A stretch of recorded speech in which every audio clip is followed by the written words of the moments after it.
সকালবেলা খাওয়া দাওয়া শেষ। এখন হচ্ছে দুপুরবেলা রান্না করব। দেখেন কি রান্না করব আজকে। রান্না করব হচ্ছে ইলিশ মাছ। ইলিশ মাছ দিয়ে আজকে ফুলকপি দিয়ে রান্না করব। আর এখানে হচ্ছে এটা ট্যাংরা মাছ। ট্যাংরা মাছ দিয়ে করবো হচ্ছে পালং শাকের তরকারি, আলু না সিম আর বেগুন দিয়ে আর কি। আর এটা হচ্ছে টকের তরকারি। এটা হচ্ছে টাকি মাছ, আর এটা খোলসা মাছ কয় না? হ্যাঁ, খোলসা মাছ। মাছটা সব ধোয়া হয়ে গেছে, এখন রান্না শুরু করব। এই তো ফুলকপির তরকারি রান্না করার জন্য এখানে আলুটা তো আগে কেটে রাখছি, আর ফুলকপিটা একটু হালকা তেলে ভেজে রাখছি। ফুলকপি ভেজে রান্না করলে ভালো লাগে, বেশি রান্নাও সুবিধা হয়। তো এখন রান্নাটা শুরু করি। প্রথমে হচ্ছে ইলিশ মাছটা ভাজি করব। এখানে লবণ দিলাম, তারপর দিব হচ্ছে হলুদের গুঁড়া, মরিচের গুঁড়া। তো নর্মালি সবসময় যেভাবে করি আজকেও সেইভাবেই করব। মাছের ঝোলে হচ্ছে আমরা সবসময় একটু হলুদ মরিচ গুঁড়া ব্যবহার করি, তাহলে কিন্তু মাছটা খেতে অনেক বেশি ভালো লাগে।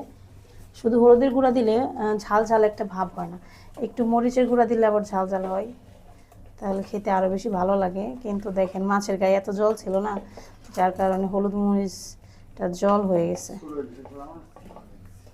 না, আর দুই পিস রয়েছে ইলিশ মাছ, বুঝছো? ওই 2 পিস খাইয়া তারপর আবার আনমু। এখনকার ইলিশ কেমন লাগবে খাইতে?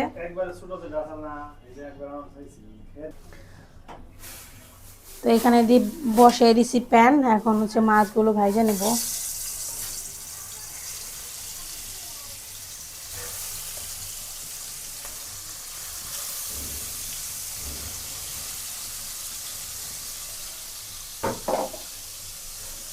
আর এই পাশে চুলাতে হচ্ছে তরকারিটা শুরু করে ফেলি।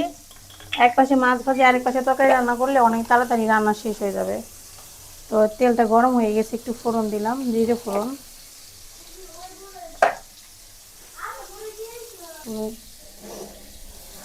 তো এবার দিব হচ্ছে আলু,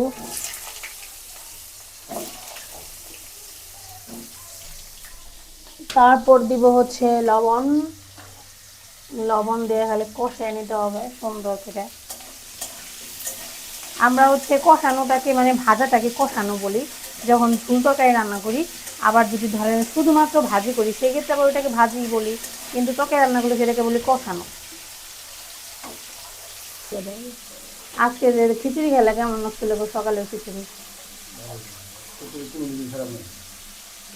হ্যাঁ, অ্যাটিটিউড কি কথা বলার। এ কি করতেছো, বড়ে ধুইতেছো? একটু আগে বড়ে নিয়ে আসছে, বড়ে গুলো মনে হয় সস্তায় পেয়েছো না? 200 টাকা কেজি বড়ে এখন, তাই না?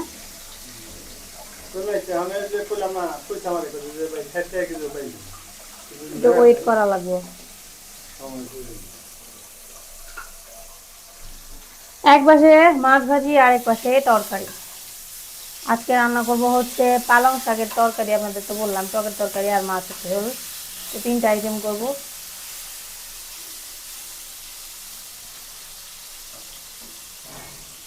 দেখেন আলু ভাজা হয়ে গেছে, এবার দিয়ে দিলাম ফুলকপি। ফুলকপি দেওয়ার পর একটু নাড়াচাড়া দিতে হবে। পলিথিন দেয় নাই তোর বাবা? পলিথিন দেয় নাই, তুমি ফালাও। আজকে রান্না করবো ইলিশ মাছের তরকারি, আর হচ্ছে পালং শাকের তরকারি আর টকের তরকারি। তাহলে অঙ্ক অথবা ইংলিশ করো। অঙ্ক অঙ্ক যা যা পড়াইছে অঙ্কটি করো, তারপর আবার ইংলিশ করবা। সবগুলো রিভিশন দিয়ে ভালো। শুনো, প্রতি শুক্রবারে যেগুলো পড়াইবো সেগুলো রিভিশন দিয়ে দিবা, তাহলে তোমার আর কষ্ট হবে না পরে। ঠিক আছে, করো তাহলে, অঙ্কই করো। সারামণি পড়াশোনা করতেছে, আমি এদিকে রান্না করতেছি। সারার বাবা ঈশান বিশ্বাস, এনারা তো আবার গল্প করতেছে এদিকে। তাই তো এখন হচ্ছে সমস্ত মশলাপাতি দিয়ে দিই। কাঁচামরিচ ঝাল হবো কিনা জানি না, দিয়ে দিলাম তো বেশি করে। এখন দিব হলুদ মরিচের গুঁড়া।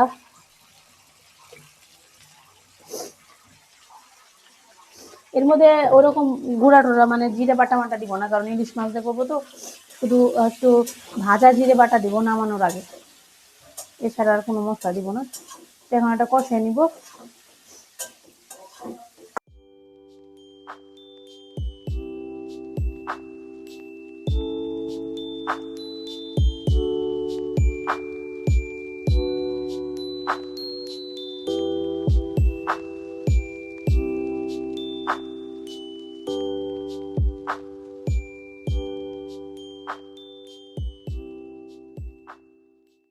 দেখেন আমি হচ্ছে ঝোলটা দিয়ে দিছিলাম, কত সুন্দর কালার আসছে তরকারিতে। এখন মাছটা দিয়ে দিব।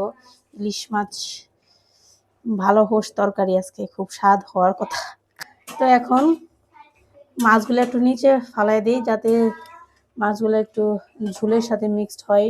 মানে মাছের ফ্লেভারটা আপনার তরকারিতে আনার জন্য একটু মাছটা ঝুলে দিবেন এবং একটু জাল পারবেন, তাহলে খুব সুন্দর একটা ফ্লেভার আসে তরকারিতে মাছের, যেটা তরকারিটাকে অনেক বেশি সুস্বাদু করে।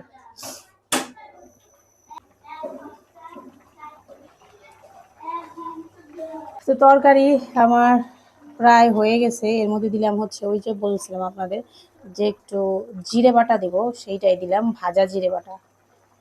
হয়ে গেছে ইলিশ মাছের ঝোল।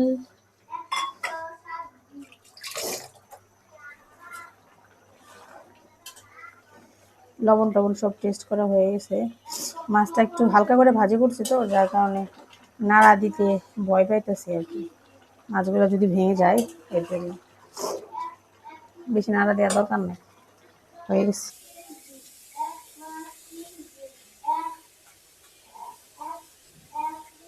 সিম আর হচ্ছে বেগুন দিয়ে, তো প্রথমে সিম আর বেগুনটারে তেল দিয়ে একটু লবণ দিয়ে ফ্রাই করে নেব। একটু জল দিয়ে দিই, তারপর এর মধ্যে হলুদ মরিচ দিয়ে দিব। হলুদ মরিচ ছাড়া কি রান্না করা যায় না? যায়। তাহলে কি রান্না করতে হবে? চাইনিজ সবজি, যেখানে খালি রসুন দিলেই হয়ে যায়। কত ইজি রান্না, তাই না? আমাদের বাঙালিদের রান্না কিন্তু অনেক কঠিন ও অনেক ঝামেলাদায়ক রান্না, কত কিছু যে দেওয়া লাগে। এখানে দিতেছি পালং শাক, এক আটি পালং শাক। সেদিনে পালং শাকের আটির সাইজটা অনেক বড়, দেখছো? এখানে 10 টাকার পালং শাক, মাত্র 10 টাকা। 10 টাকাতে একবেলা হয়ে যায়। ও ঢাকা শহরে থাকো না, টাকা খাও, টাকা। সবজি খাওয়া না, টাকা খাওয়া। পালং শাকের তরকারি মনে করেন যে হয়ে গেছে গা। আমি ঝোল কম কমই রাখি পালং শাকের তরকারিতে। জাল দিলে শুকিয়ে যাবো গা, জালটা কমিয়ে দিলাম। রসুনটা দিয়ে দিচ্ছি, সব শেষে একটু রসুন দিয়ে দিলাম। ইজি রান্না, কিন্তু খাইতে মনে করেন যে অমৃত। এখন রান্না করব টকের তরকারি। টকের তরকারি অবশ্য সময় রান্না করা হয়ে গেছে। এখন টকের তরকারি রান্না করার সময় আমি একটা পদ্ধতি অবলম্বন করি, যেটা কিনা আমার দিদিরা করতো। দিদি অবশ্য আমার কোনো দিদি বেঁচে নেই, সবাই গমন করছে স্বর্গে আর কি। তো এখানে হচ্ছে টকের তরকারি রান্না করার সময় আমি সরিষা সম্বার দিই। তো সেই সম্বারের মধ্যে আমি মাছগুলো ভাজি করি। আগে হচ্ছে মাছটা আলাদা করে ভেজে তুলে রাখতাম, এখন এই কাজটা করি না। এখন হচ্ছে সম্বারের মধ্যে মাছগুলো ভেজে একেবারে টকের তরকারিটা তার মধ্যে ঢেলে দেই, তাহলে মনে হয় সময়ও কম লাগে। আর আমার কাছে মনে হয় যে টকের তরকারিটা খেতে বেশি ভালো লাগে। জানি না কতটুকু সত্যি, আমার কাছে এটা মনে হয়। তো টকের তরকারি হচ্ছে আমাদের কাছে খুবই পছন্দের একটা রান্না। আপনারা যারা খেয়েছেন তারা তো এর স্বাদ সম্পর্কে পরিচিত, কিন্তু যারা খাননি তারা হয়তো কখনো এটা স্বাদ সম্পর্কে পরিচয় করতে পারবেন না। যাই হোক, কীভাবে বলি বলেন? তো আপনারা যদি নিজেদেরকে এর সাথে পরিচয় করাতে চান, তাহলে অবশ্যই একবার আমার রেসিপিটা দেখে ট্রাই করে দেখবেন। আশা করছি আপনারা এর ফ্যান হয়ে যাবেন।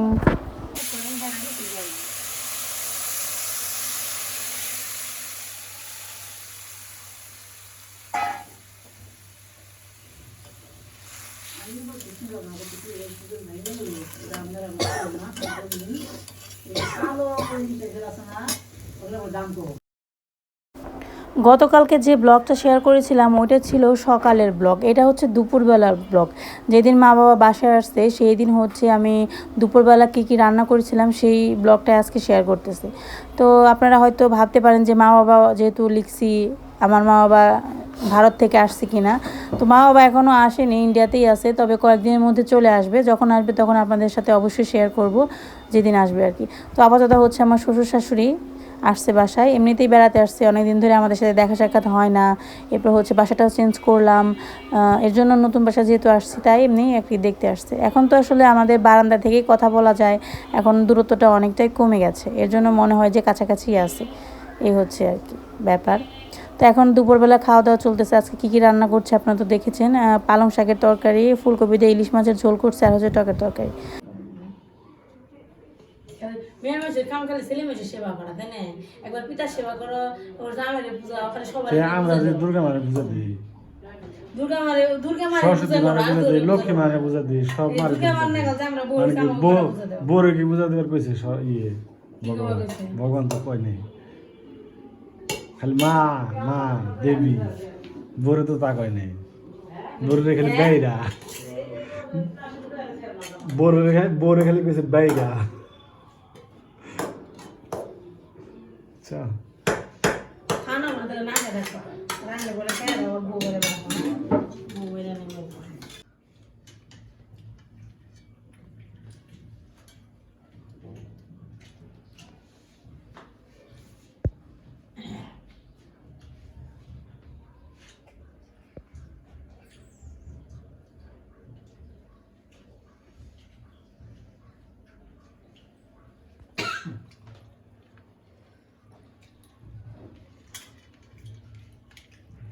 ওই টেবিলে ফেলাও, মুছে দেবো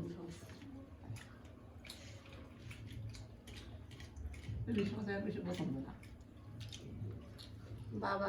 এখন হচ্ছে সন্ধ্যাবেলা, সারামণি সবার জন্য সন্ধ্যার খাবার রেডি করতেছে। দেখেন সারামণি, তুমি কি করতেছো এখানে?